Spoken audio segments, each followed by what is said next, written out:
Hi, good morning to everyone. Welcome to my channel. Magandang umaga po sa lahat. And this morning, I would like to share to all of you how to make a very simple bracelet by using a garter. Let's start! Pong umaga, i-share ko po sa inyo yung napakasimple na paggawa po ng porcelas na wala po tayong gagamitin na lock. Ang gagamitin lang po natin ay elastis garter. Pero po ito, yung butas niya maliit ng konti kaysa sa elastis na garter. Ngayon po, meron po tayong technique dito kung paano po natin ilalagay itong elastic garter na to para makapasok po dito sa hole na to na tamang-tama po siya. Pero pag gagamitin po natin simpleng ganon, ipapasok po natin ganon, hindi po siya maaari kasi medyo malaki po ito. So we use a crystal string so that we can easily to put elastic garter just like this. Nylon. Ito po yung ginagamit sa panghuhuli ng isda. Fishing yung hindi ko alam kung anong pamimingwit ang ginagamit po ito. I don't know kung makikita po ninyo, napakanipis po niya. Now, good morning to everyone. I would like to share some simple bracelet that we no need to use some lacquer or any kind of things or magnet. Just pure onyx. I'll be using this one. Yeah. And shall we start? And I would like to share this very simple. And you can use those moms that have kids and then have if the bracelet of your kids, then you can make it by yourself, but not asking to anyone. So this is the simple things that we can do so that this garter can fix to that small hole of that onyx of this one, because this one the hole is 4 millimeter only, so small, so tiny, then cannot see the hole. And this one is quite big, but it's good to use this a little bit bigger than to use that so small. This is more stronger. So first, this fishing thread, put together and put to the hole of that beads until like this, the very end, that you can put this garter, put like that and pull it. So make it longer so that you can grip a little bit longer, so that you can grip this one, so that can pass through to the hole. And must, if very long, must be broken this one. So you need to put a little bit on this top, so that there is not is easily to handle, so that can easily to pass through to that small holes. Yeah. So we try another, so that we can see what is goes, because when you put so long, it's very difficult to handle. So you put a little bit like that and pull it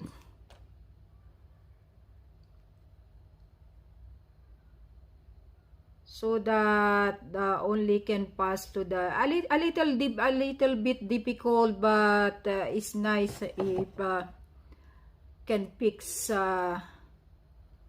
nicely to the hole. Yeah, a bit difficult, so be careful to your hand not to cut your hand. You can use some other piece of cloth if ever, so that, or a piece of tissue, so that won't cut your fingers, like this, so that you can grip properly. Sometimes the hole of the beads is not the same, so it's very difficult to pull it. Oh, just like this, just the hole just enough to this garter, you know. It's but very difficult. Be careful to your hand not to cut off this string. Because this one is when you pull it, might be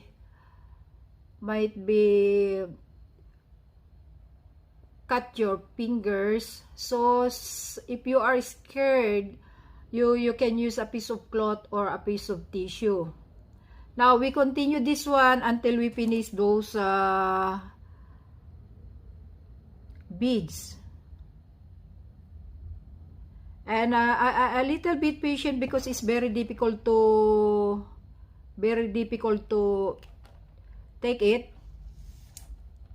Yeah,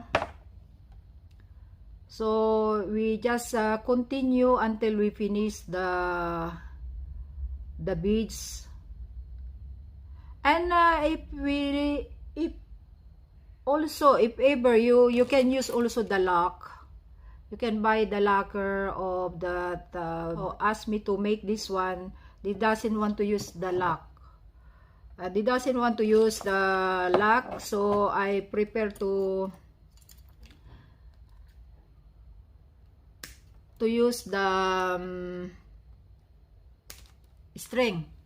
You can use this type of lock also. This one. You can use this one. Just is this one magnet. And also you can use the other one, the other type of lock. But it is depend upon to those people who ask to make their bracelet. So just find a way to how to put. It's very difficult because this one is bigger than to the holes. But this is elastic, so can fix also. It's become easy if we use this crystal string to fix up.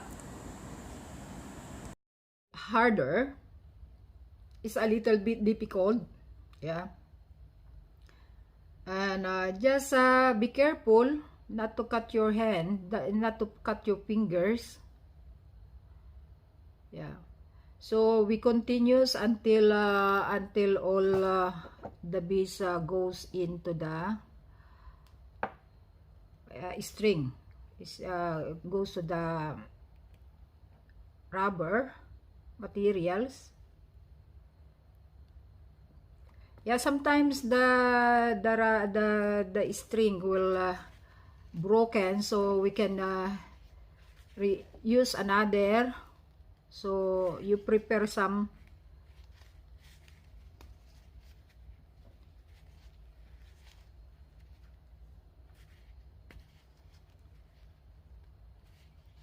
And you can use also the pliers,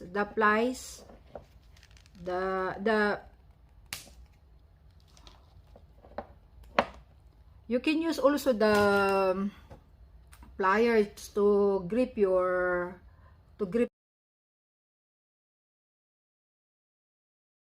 You can use the plier also, the pliers to fix together this one. More patient because It's very difficult to put in.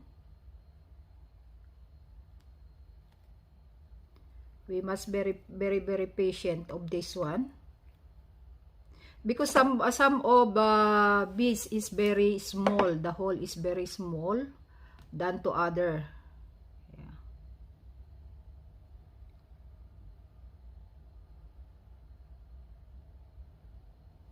This is the technique how to use this one, the bigger one. If not, we can use the smallest, the small garter, but it's not too strong when you use the very small one. But I don't like the people ask me to make this one. I don't like her to disappoint. That's why I would like to use the bigger one, but it can use the small one. It's easy to fix, but for me is I would like a little bit is stronger, so I use the bigger one. But it's very difficult because might be cut your fingers.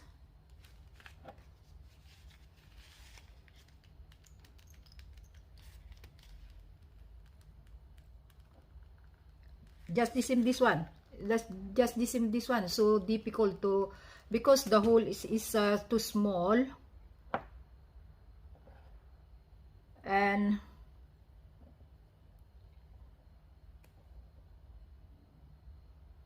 these things is very difficult to get in because it's bigger.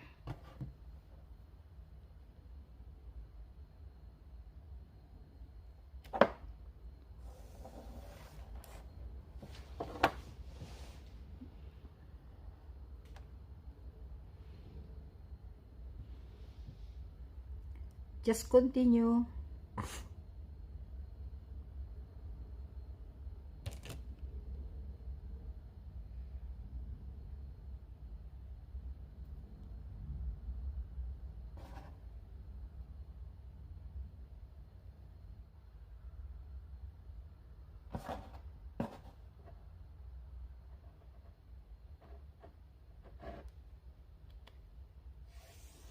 Now it's a little bit like that. Now it's still, I have a few more beads, then just continue to finish it.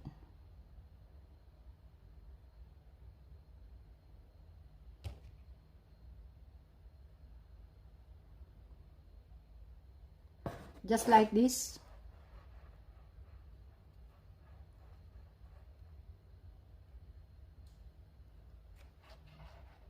See, I can go in already.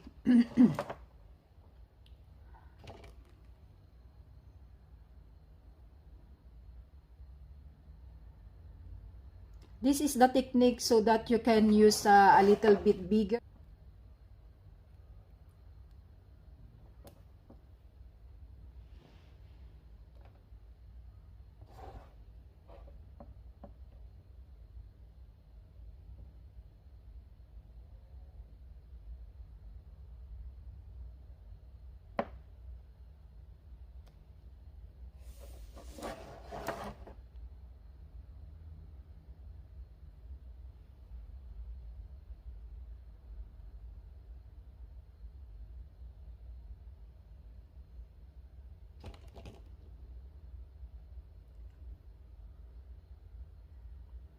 This is the most easiest way to use to make bracelet for your kids, and you can use no need to use more expensive things that you can enjoy, or you can make your kids happy by doing simple things. Can make together as together with your children, but make supervise to your children not to cut their fingers by using that. Or you can if you have kids helping you, you better buy the small one, so that is easily to fix to the small holes of the beads. Yeah, and not necessary to follow me like this, but this one is for me. Why I use this one, for stronger and durable the bracelet, not easily to broken or tear off the garter. Yeah, and you can use the different color of the garter. You can buy to those people who selling beads, and you can find different color. It's up to you, or it's up to you what kind of color you want, and what kind of beads you want to use it. Yeah, and what size. They have different sizes that we can use.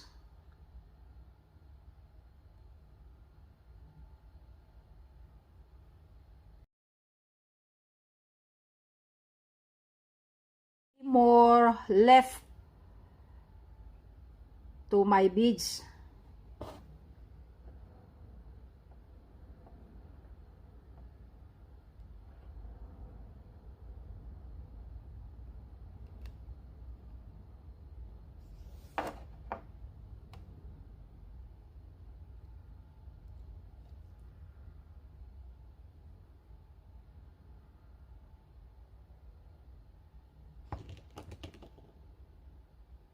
Just like this.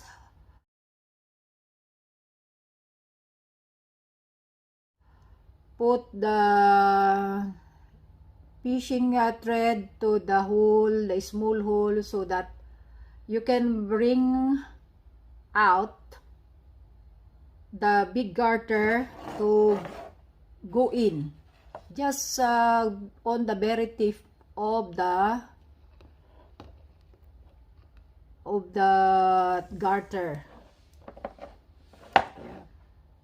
And I'm almost done. I have last one.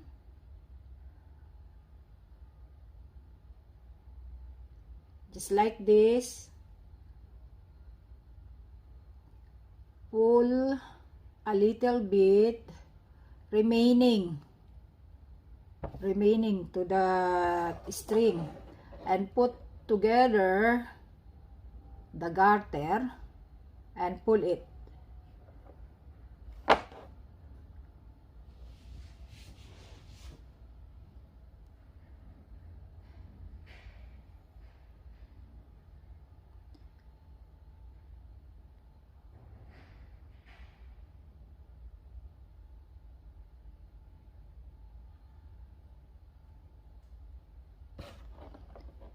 Like this.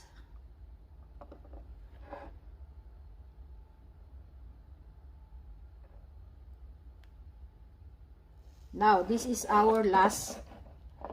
Now we're all done. Now be sure when we close it, be sure that it's together, close together.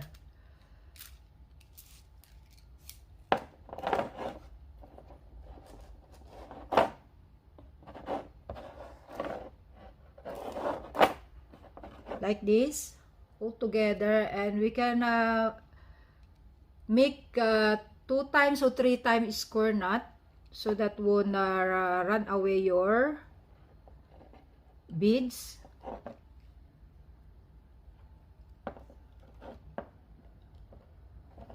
Just like this.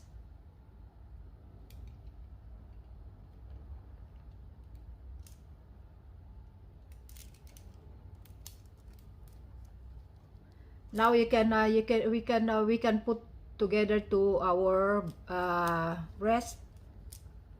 Now to secure, not to run away those this one, because once we always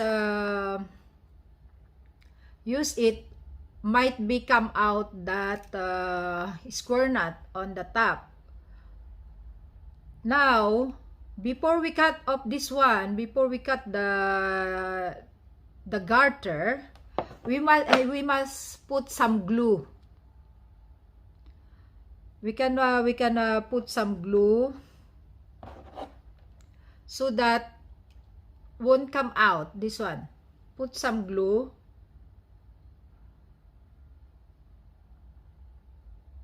Before we cut this one, be sure even in a whole part have glue so that is secure.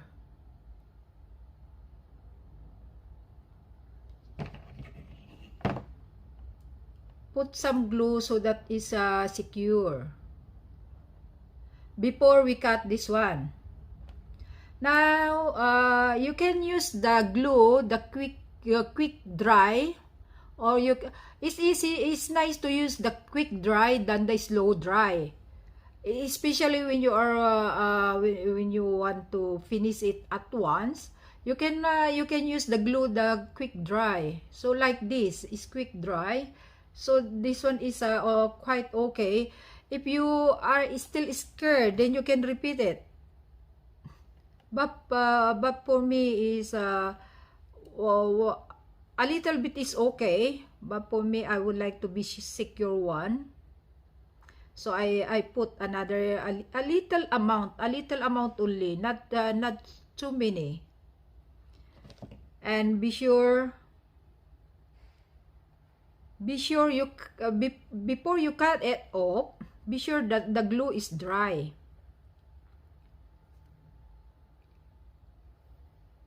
Now, like that. So now we can cut it off on the very tip of our things. Now we can cut off this one. So the bracelet is ready. Our bracelet is ready now. This is what the very simple one that all of us can make it.